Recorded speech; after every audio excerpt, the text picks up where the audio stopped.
Por mais que a gente tenha visto, então, que hoje o ensino superior no Brasil público, ele tenha se espraiado, ele tenha se democratizado, ele tenha cada vez mais, a partir de políticas públicas como cotas, estejam acolhendo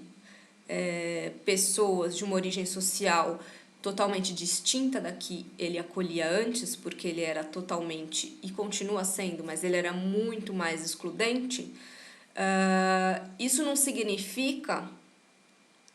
que essas diferenças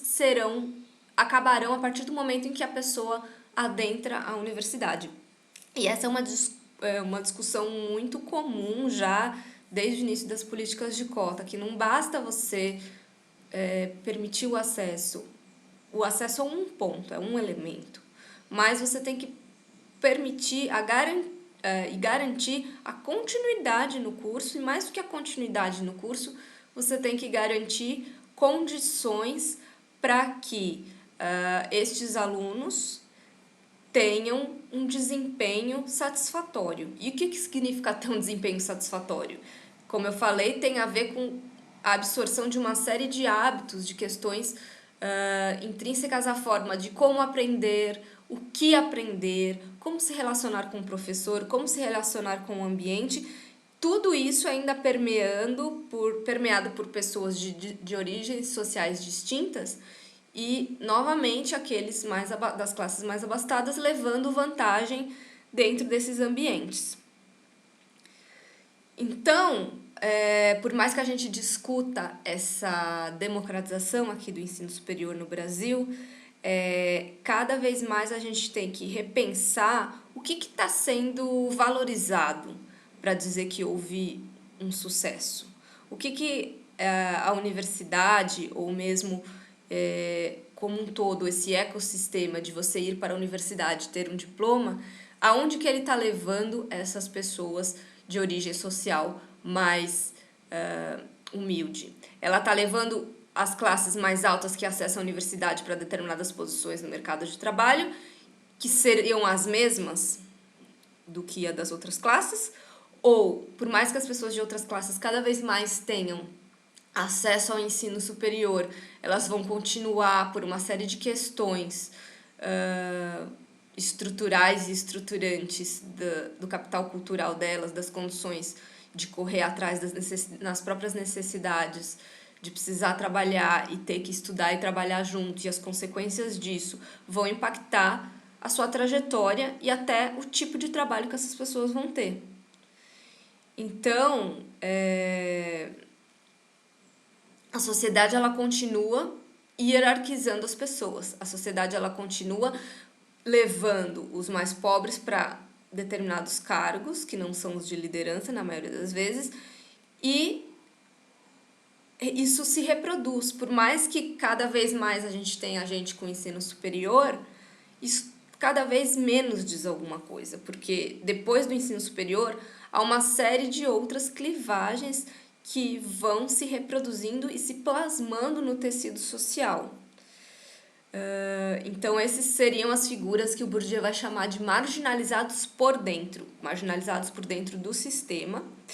E ele vai dizer, é muito cruel com essas pessoas que, se elas fracassarem ainda, é diferente de alguém que nem tentou, porque elas pelo menos tiveram a oportunidade. E aí vem aquele discurso da meritocracia, né, de que elas não aproveitaram a oportunidade de igualdade que elas tinham ali com o filho de um médico, por exemplo, que acessou a universidade.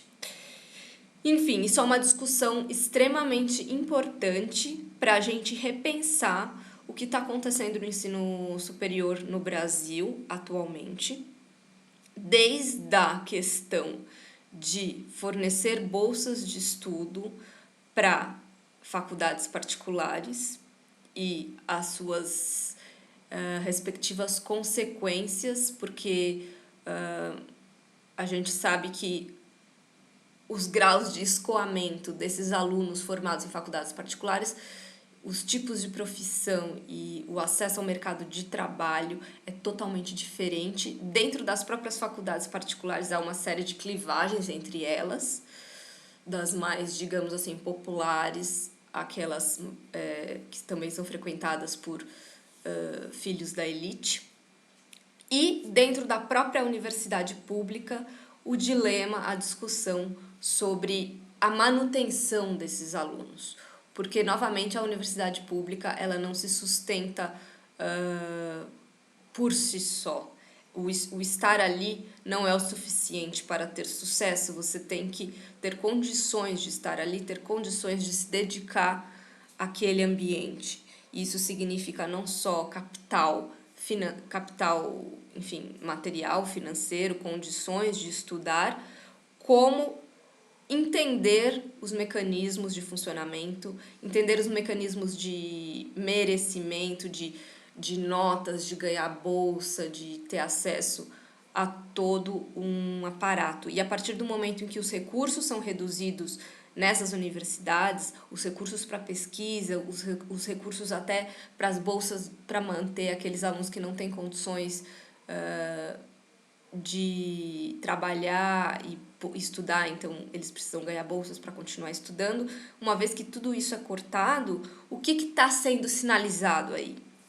O que está sendo sinalizado é que, novamente, aqueles que tiverem um background, um capital cultural e um capital financeiro, um capital de condições de estar ali, ou seja, pais ricos que bancam os estudos, por mais que eles estejam na universidade pública e não precisem trabalhar, ou os pais que vão dar acesso para que eles comecem a trabalhar numa empresa de um amigo deles, né? Tudo isso só vai reproduzir cada vez mais as desigualdades que por um tempo tentou se aplacar. Não que essas desigualdades tenham desaparecido, porque como o próprio Bourdieu vai dizer, tem que ir muito mais além, tem que reformar o sistema de ensino e tem que repensar o que é mérito dentro do ensino para que a gente possa, de fato, trazer esses alunos para ter sucesso e ter acesso realmente às posições sociais, ter igualdade no acesso a essas diferentes posições sociais. E para isso, vai dizer ele, é preciso repensar todo o sistema de ensino, toda a questão de formas de avaliação e como garantir o valor desse diploma, né? Porque um diploma hoje é só um diploma, mas ao mesmo tempo o diploma associado a da onde você veio, você é filho de quem, ou que condições você teve para estudar, é totalmente diferente de um diploma daquela pessoa que é a primeira da família dela a ter acesso à universidade pública. Então, a partir do momento em que a gente está ciente de que o ensino superior, o ensino público, ele de longe não é democrático, por outro lado, está ciente desses cortes e dessas tentativas de minar a importância desses diplomas do ensino superior, da universidade pública, acaba afetando e contribuindo cada vez mais para a reprodução dessas clivagens na sociedade. E isso a gente tem que estar ciente porque, para além da ideia de acabar e de trazer o capital privado para dentro da universidade e acabar com os incentivos públicos de bolsa, etc. e tal, a gente não pode esquecer que quem que vai ter acesso a isso? Quem que vai poder pagar? Quem que vai conseguir se manter num ambiente universitário como esse, diante dessa situação? A gente sabe que são só os mais privilegiados. Então, de novo, o Brasil está retrocedendo no sentido de acabar com um pouco de democratização que um dia ocorreu. E isso, é claro, é uma estratégia das próprias elites que visam garantir cada vez mais a sua supremacia no acesso a determinadas posições no mercado de trabalho. Bourdieu termina o texto de uma maneira bem cética e de uma maneira bem assim atual, falando da questão do consumo. E esse é um tema que eu estudei também bastante no meu mestrado, que é a ideia de acesso ao consumo como uma maneira de falsear, de reservar determinados estratos da população talvez uma aparência de igualdade, né? Uma aparência de que eu tenho exclusividade no acesso a determinados bens, eu tenho condições de ser e ter acesso a coisas tão boas quanto as pessoas das classes mais altas. E como isso entra em seu lado perverso atualmente, se a gente for pensar no Brasil, como isso entra, né, bem nesse contexto de, bom, já que a gente não pode ser todo mundo ter condições de ter o mesmo emprego, de ter empregos muito semelhantes, de ganhar faixas salariais semelhantes, pelo menos eu vou garantir que eu consiga pagar, enquanto uns conseguem pagar o que eu pago enquanto uns conseguem pagar à vista o que eu pago em 10 vezes, mas pelo menos a gente tem as mesmas coisas. Então é preciso refletir novamente sobre a perversidade dessa também chamada democratização de acesso ao consumo e que muitas vezes vem para tentar mascarar e com um elemento de tentar também mascarar toda essa questão dessas desigualdades de acesso ao ensino. Porque ao fim e ao cabo, para que então a gente vai precisar estudar as mesmas coisas, ter acesso aos mesmos postos na universidade ou até os mesmos tipos de emprego, se ao fim e ao cabo a gente pode consumir as mesmas coisas. Então, a precarização também dessas relações acabam também diminuindo, muitas vezes, a importância do acesso ao ensino superior.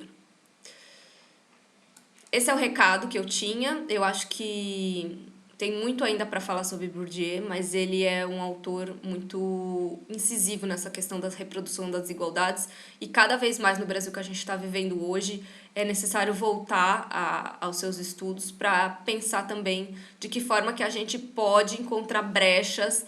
para ir além dessa reprodução automática das desigualdades tão marcantes em nosso país.